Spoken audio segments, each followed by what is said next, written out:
between skill work and application. And I feel like a lot of coaches are really trying to find that balance. So how do you approach blending the two effectively? Yeah, I mean, it's a great question. Knowing how old are you, if you don't mind? No, you good. 34. Okay, so I'm 34 years old, Coach D. Knowing the game like you know it today, if you were to be 12 years old again, or 14 or 16, and you're in the gym for 1 hour and you walk in to train you, knowing what Wow. you know about the game, how would you want at say 16 years old, say you know as much as you know, and you're coming in to train yourself, how would you want to be trained? How would you want to be spoken to? How would you want to be spoken with? How would you want that 1 hour once a week, 5 times a week, whatever it might be? How would you want it spent? How would you want it spent in practice, in individual training and group training? Would you want a lot of cones on the floor? Would you want the skill that you learn to be built within game scenarios and game situations? Would you want a hybrid of it? Would you want your athleticism pulled out of you? So a lot of explosion type stuff. Would you want accountability? Would you want yourself to coach you as a hard ass or to be understanding or to be a hybrid of all of those? Those are the questions that I've asked myself for 30 some years, and I Wow. never stop evolving in that area. That's why when you see us train, the quicker we can get our athletes to building their skill within situations and scenarios, the quicker we do it. So if you walked into even our sixth and seventh grade kind of advanced young group, that age, wait, like as let's say 11, 12 years old, 13 years old, say at least 75% of the sessions they're doing every day is situations and scenarios.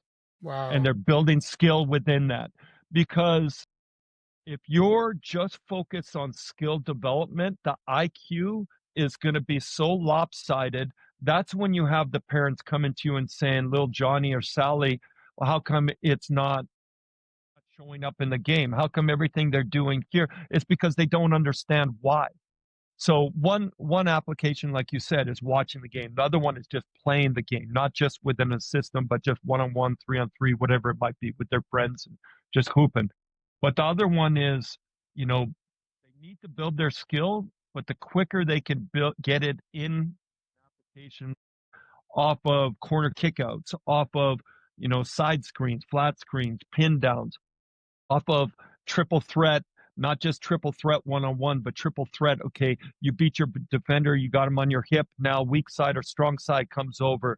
How are we pro hopping to cut through that? What are we doing? Like now we're building team concepts. Like you got to be able to develop your passing. So now within a group session, we got some type of breakdown into a kick out, into a shot, or whatever it might be, different moving parts. And then every session when it's possible. I know during the actual season, we don't do it, like meaning the main high school season, we stay away from live action so there's no injury.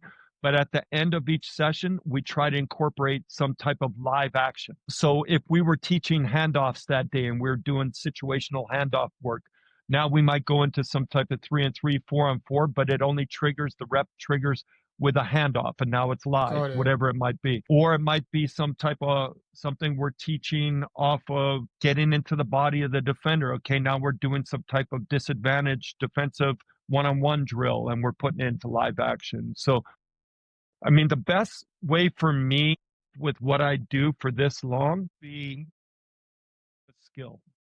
I would have got bored with it a long time ago.